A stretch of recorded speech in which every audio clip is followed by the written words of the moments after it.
Jean-Baptiste est le seul saint, hormis la Vierge Marie, dont l'on fête la naissance. En effet, Jean-Baptiste n'est pas né comme Marie de l'Immaculée Conception, mais dès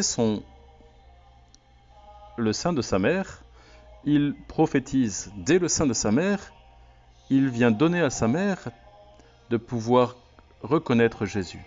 Ce qui fera dire à beaucoup de théologiens et de saints l'importance de celui qui, dans la bouche de Jésus, est le plus grand de tous les saints de l'Ancien Testament.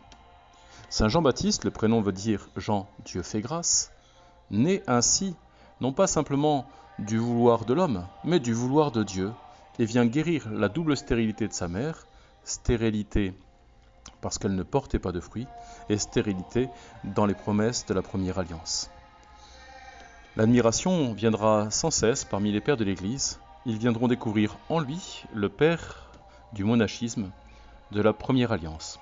On mettra même des ailes à Saint Jean-Baptiste dans les représentations iconographiques grecques pour montrer qu'il est l'envoyé.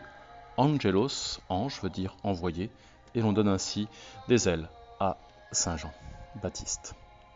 Voici la triple mission de Jean-Baptiste. De nos jours, Jean-Baptiste continue d'inspirer, le pape François revient parfois sur sa vie, sur le contenu de l'expérience spirituelle de Saint Jean-Baptiste, celui qui a précédé la venue du Messie. En prêchant le baptême de conversion au peuple d'Israël, le pape François, en la solennité de la nativité du précurseur, a voulu se reproposer ce trinôme comme modèle de la vocation de tout chrétien, contenu dans 3 expressions qui se réfèrent à l'attitude de Jean-Baptiste à l'égard de Jésus. Après moi, devant moi, loin de moi.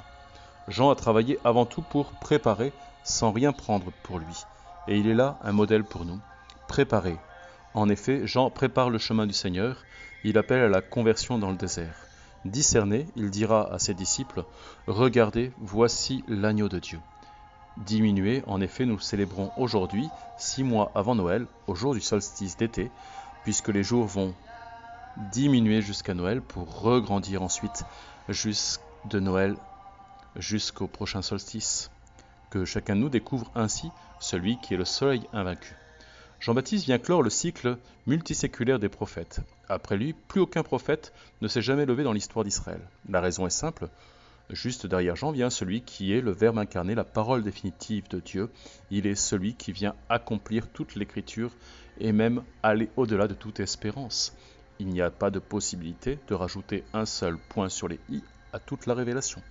Ainsi, Jean appelle à la conversion comme tous ses prédécesseurs, mais il est le seul prophète de l'histoire juive à ne pas délivrer de message personnel. Son message est une personne, l'agneau de Dieu, et dit aujourd'hui cet appel. Dans quelle mesure vivons-nous de cette parole de vérité, de cette justice, de cet ajustement de notre cœur au cœur de Dieu? Que Saint Jean-Baptiste aide chacun de nous à discerner. Jean est une voix dérangeante, et moi je ne le connaissais pas, mais celui qui m'a envoyé baptiser dans l'eau m'a dit « Celui sur qui tu verras l'Esprit descendre et demeurer, celui-là baptise dans l'Esprit Saint ». Si Jean reconnaît Jésus, c'est qu'il est habitué à vivre en communion avec Dieu. Et nous avons nous aussi à avoir cette même habitude, cette même attention à ce qui se vit en nous, cette même écoute de la parole de Dieu pour ne pas laisser l'accusateur résonner dans nos oreilles, mais pour écouter le conseiller, le défenseur. Le lendemain, voyant Jésus venir vers lui, Jean déclara « Voici l'agneau de Dieu qui enlève le péché du monde. Ecce agnus Dei qui tollis peccata mundi ». La traduction en français du tolité est toujours gênante, car tollis veut dire porter et non pas enlever. Voici l'agneau de Dieu qui porte le péché du monde. Avec l'apparition de Jésus, l'appel à la conversion de Jean arrive à son terme. Il a préparé ses disciples et il va diminuer. Jean voulait empêcher Jésus. C'est moi qui ai besoin d'être baptisé par toi et c'est toi qui viens à moi. Mais Jésus lui dira, laisse, il nous faut faire la volonté du Père. Celui à qui l'épouse appartient, c'est l'époux. Quant à l'ami de l'époux, il se tient là, il entend la voix de l'époux et il est tout joyeux. Telle est ma joie, elle est parfaite. C'est bien cette même joie qui habite le cœur de Jean. Les morts ressuscités, les pauvres reçoivent la bonne nouvelle. Heureux celui pour qui je ne suis pas une occasion de chute. Voilà ce qui a réjoui le cœur de Jean-Baptiste et qui réjouit le nôtre. Puisse chacun de nous découvrir, avec le curé d'Ars, cette réalité. Nous ne pouvons dire que Jean-Baptiste, dont nous fêtons la fête, nous avons le bonheur d'avoir pour protecteur particulier, renfermant lui seul toutes les vertus des autres saints. La vie du Sauveur a été tout employée à plaire à son Père, à sauver les âmes et à faire pénitence.